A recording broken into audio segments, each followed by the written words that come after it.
We need to bring in the big brain creator of what very likely is the one place that you can go and find vetted creators for your brand and what you want to accomplish on the internet. We all want actual humans that are awesome at making content to be in our ad, but it's such a headache. And Danil has solved it with Insense. We're bringing him in here to talk about Andromeda and why it is an awesome thing. Everyone, welcome CEO, co-founder of Insense, Danil Salukov. Get in here, Danil. Get in here. Hello. Let's go. Let's go. This has been a long time coming, my friend, and we are glad to finally get you in here. You know, Danil, there has been a common kind of, I would say, grumbling on the internet, on the various interwebs that we all peruse every day ever since Andromeda came out. You know, oh, my ads are changed and performance has changed. And now I got a new process. I got to change it up. And how do I take advantage of this new opportunity? Some people wouldn't say it's an opportunity, but if you would, I would just appreciate if you start out and just back up for us. For those who don't know, that aren't in the ad account every day, brother, what is Meta's Andromeda update? What's happening with it? Why is it important to e-com brands today? Yeah. First of all, thanks so much for having me here. Of course. Really appreciate it. And always trying to speak up about Andromeda because I think the key point is that it's here, whether you like it or not. Period. It's here. You can do nothing about that. You can say like, oh, it's the worst thing like that's happening on Meta and so on. But what you can do about that? Nothing. Exactly. Either you live with that or not, right? So like the acceptance of the market is the first step, right? So that's now number thing that I want to spell it out. But in the nutshell, if we're going to be taking a look on the Meta Andromeda, like what actually happened at the end of 2024 when they released this, like obviously the reaction of the market was terrible because it ruined the old campaigns. Performance wasn't there. Yeah. People were trying to figure out. They were trying to apply something that used to work a month ago and it's not longer working. And they trying to figure out like, why is that? And the reason why I think it's not because of the this release was that terrible. I think it's great because it's going to be serving the ads for each persona. And even though like we're going to be taking a look here, so we are, or is it like 30 plus years old, all of us here, right?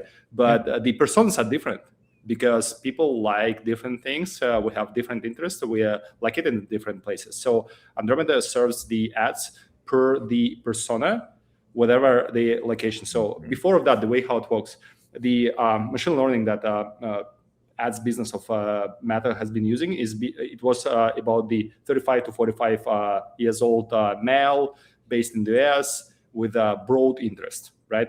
And that's basically you're coming to the auction and all of the ads, they are fighting each other, right? And with the bids and so on. So that's in the nutshell, on a high level, how to explain that.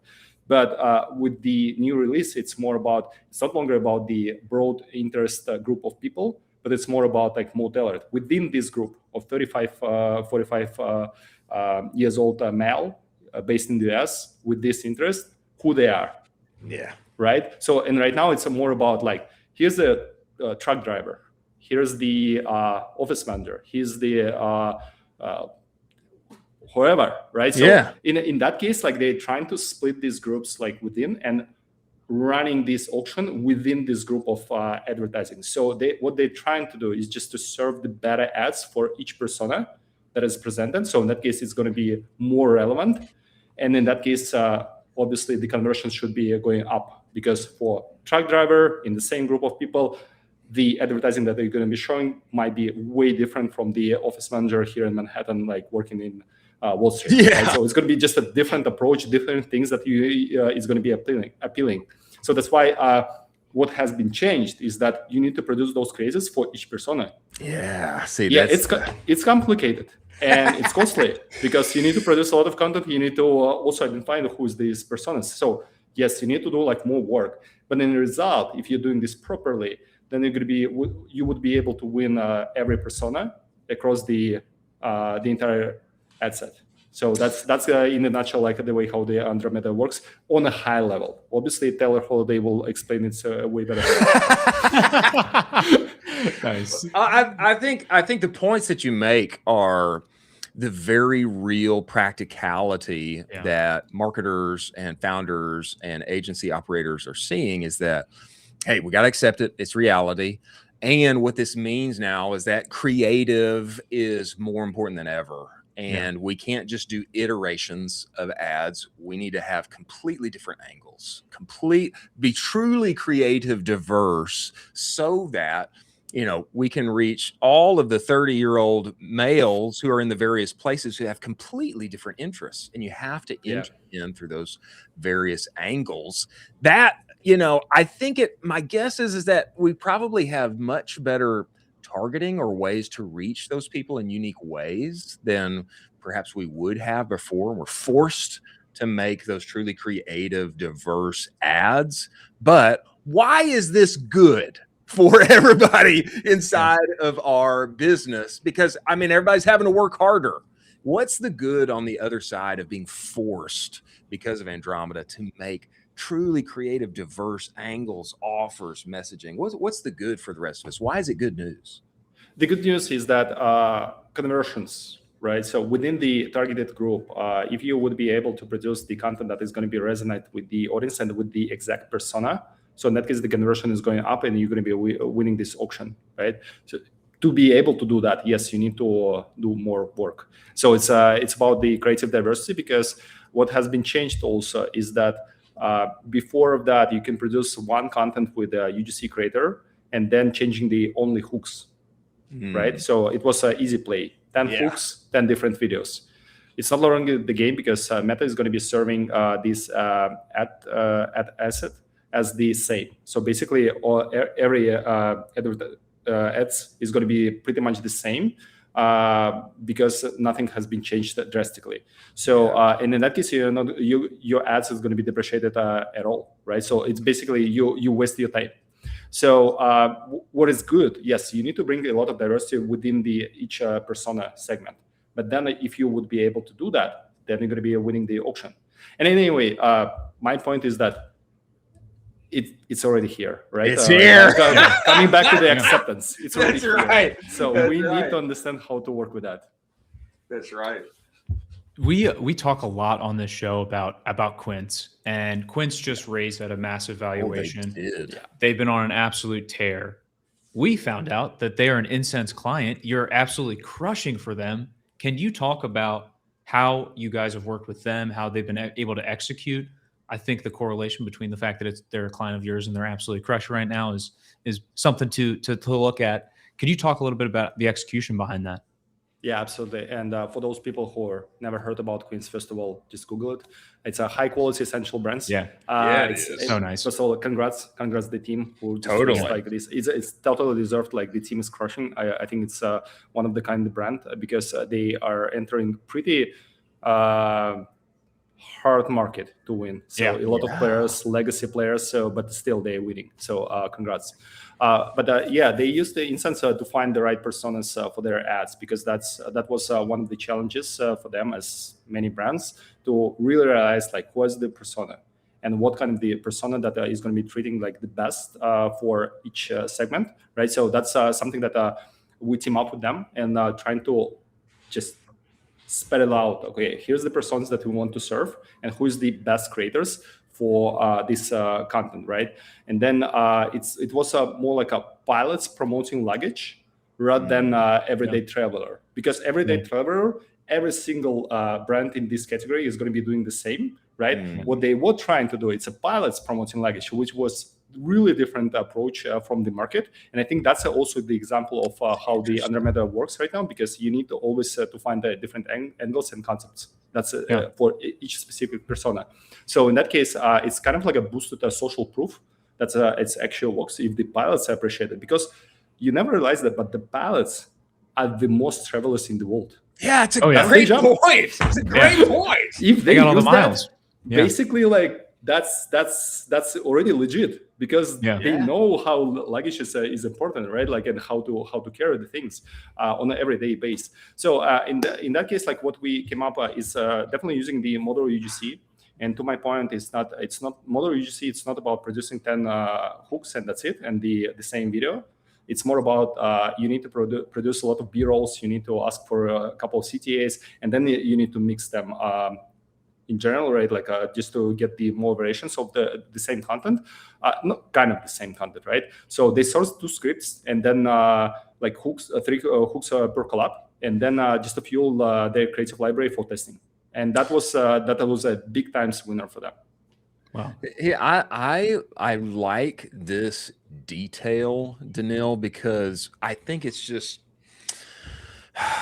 concept broadening and hopefully workflow broadening for a lot of what are usually overtaxed persons in our space. They're trying to do anything and everything all at one time. And so when it comes to UGC, oh, I need a creator. Oh, I need to, they just default to what they already know. And so they're thinking, oh, whitelisting, here, I kind of know this creator who probably deals in our niche. Let's reach out to them, and they'll make us a script, or we can give them a script and they'll shoot it and they'll get it back to us, and then we'll run it, and I hope it works out.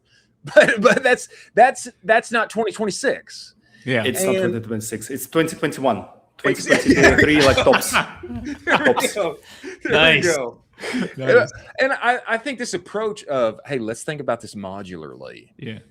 This creator, we need a few different hooks, change your outfit 3 or 4 times, and then let's have the body of the ad, record these 3 scripts, and then, hey, let's have a few different CTAs again, change your outfit, change your setting, etc. Then you bring that back to the team, and then you add editing in on top of that. What you've done is developed a truly creatively diverse offering, and you've made the most out of that one interaction with the creator.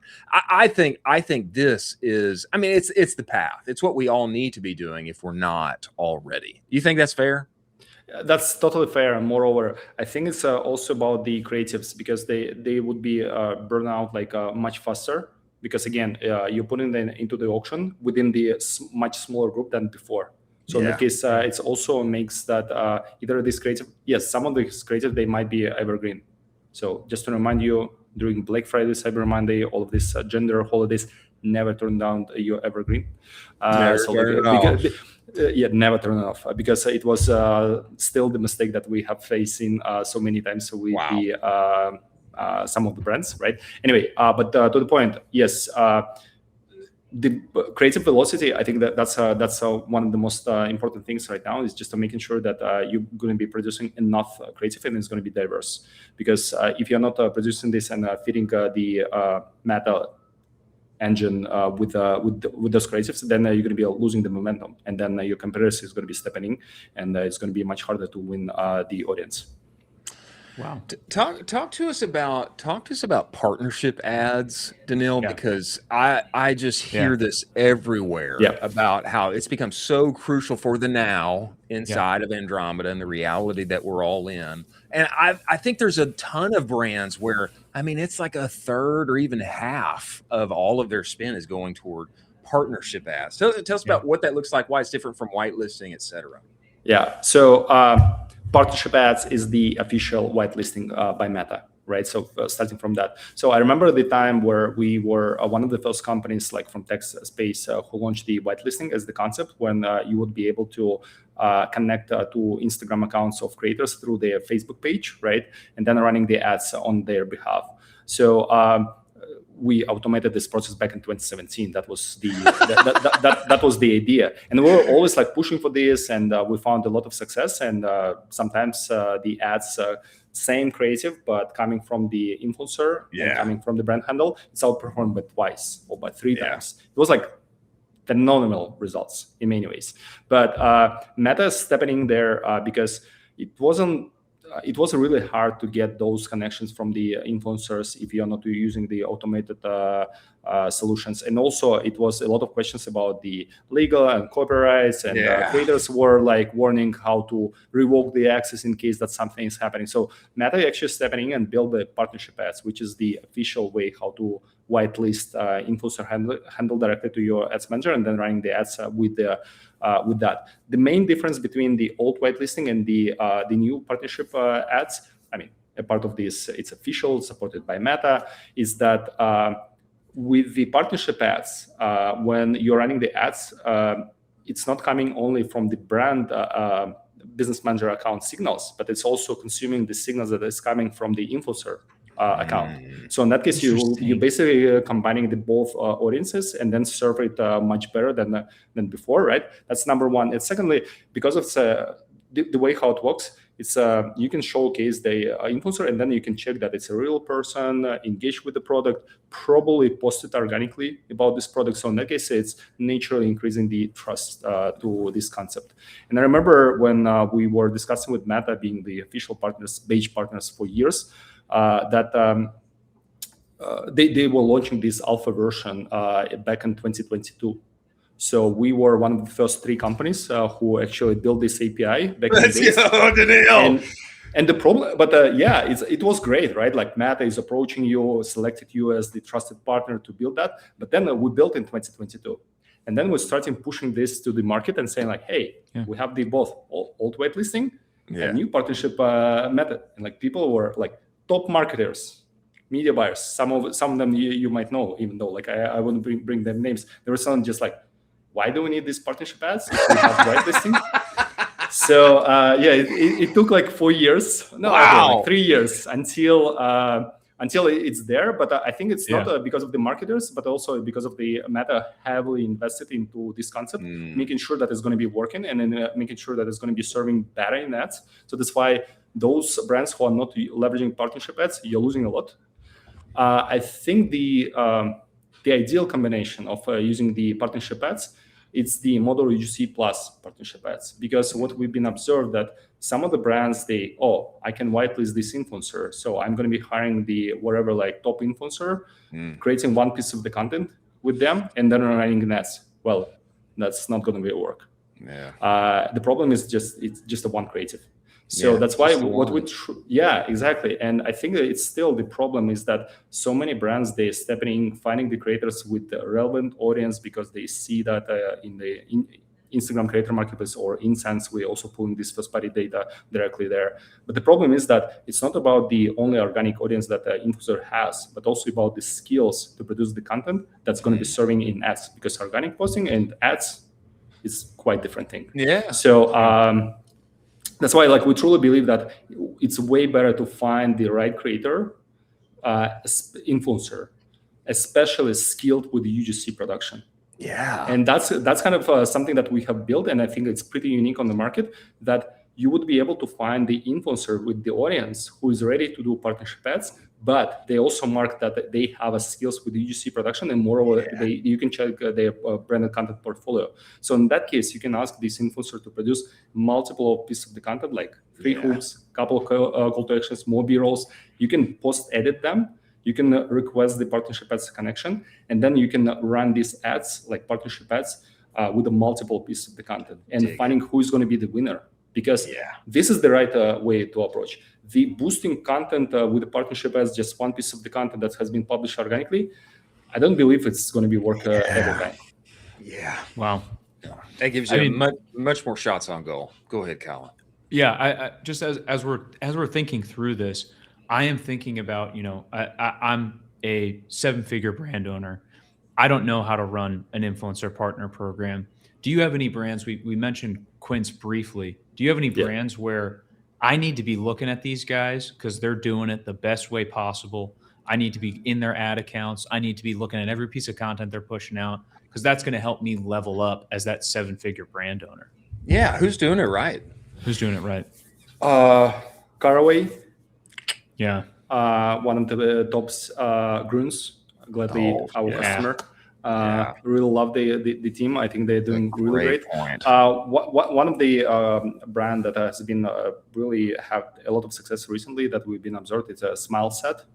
It's at home teeth aligners, right? They've been working with us, and within 1 month, they were able to produce 12 UGC video ads that go live on ads.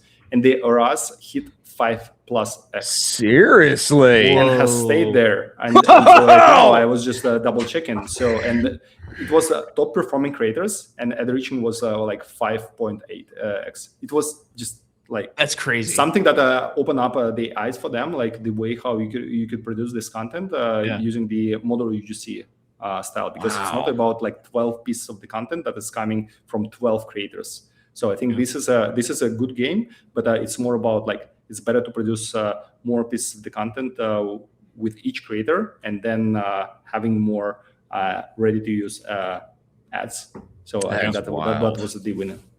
Yeah. That is wild. That is wild, man. What results? Well, I mean, I think the basis of all of this that I find so compelling, Danil, is that none of this is possible if you don't find the right person to work with. Absolutely. and man, that is such a frustrating experience if you don't, like, as let's say you're a marketer inside of a brand and you need to expand the creators you're working with. If you don't like already naturally fit in the demographic that you're serving and the audience, et cetera, a lot of times you just don't know.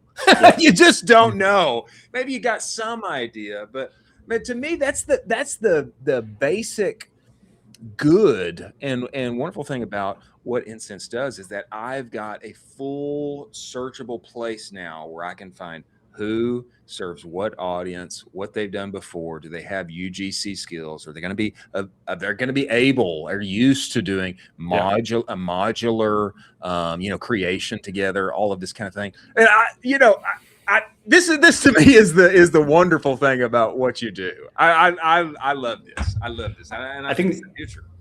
Yeah, thank you. And I think one thing to add: they come and apply to you.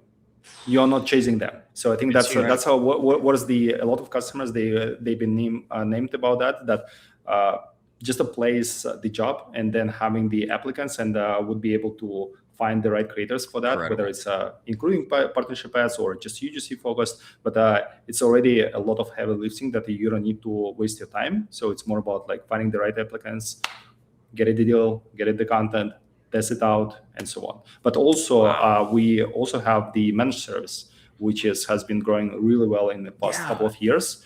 I think we might have touch points on any future discussions. But partnership ads is managed service is the team who served with the creative strategist, account manager, creator manager, and the video editors for those brands who are in the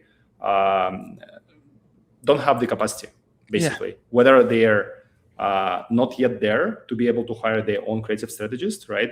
Or they just going through the traditional period of time and they don't have like time to focus on this, like Dollar Shave Club. Yeah. So it's a massive brand, our customer. The challenge is that the media buying team don't have the capacity to manage creators, and the team who's managing creators, they are not working for this part of the work, right? So in that case, like what are we going to be doing about that? So here's the platform. The platform is great, but like how to find the creators, who's going to be like providing the hands. So that's the team that is doing this behind the scenes. Man, we've got to have you have one of your team members back to talk about that, because I think it's what so many of us need. And I just know that most marketers, I know they're waylaid. They've got too much going on, and actually what they need somebody who already knows that can help them accomplish that on the backside of the team. So, man, we appreciate you coming on the show, Danil. Tell us where to go. If somebody's listening to this now, man, where can they go? Experience Insense. I think there's a free trial that we can get in and experience the platform, et cetera. Tell people where to go, where to find you, and start working with you. Insense.pro. So that's our website. Just go there, check it out, connect with our team to talk it through. You can check it out, like my socials. I've been pretty active on both LinkedIn and X, just posting the thoughts, what I have been learning from the market, from our customers. So basically, in nutshell, and sharing my thoughts, not regarding the ads only or creators, but also about like building the business and making a lot of mistakes on my path. So Danil Salukov on both LinkedIn and X. So just just follow me in case that Yeah. you like it. If you don't like it, just comment that you don't like it. It's very much appreciated. Anyway, but also I think one of the things that we are right now just recently released, it's called UGC 2.0 playbook that we co-created with Soar With Us agency. It's a UK based, the OG in many ways, like of how to produce UGC and so on. So we co-created this playbook together. It's speaking about the UGC, it's speaking about modular UGC and partnership ads and how it's team up. And it's also have a lot of information about how the Andromeda is going to be working. So I think we're going to be dropping the link later on. Awesome. Yeah. Awesome. Amazing. Man, we appreciate you coming and we look forward to having you back. Thank you for what you do, brother. Thank you so much. Cheers, Dan. Good.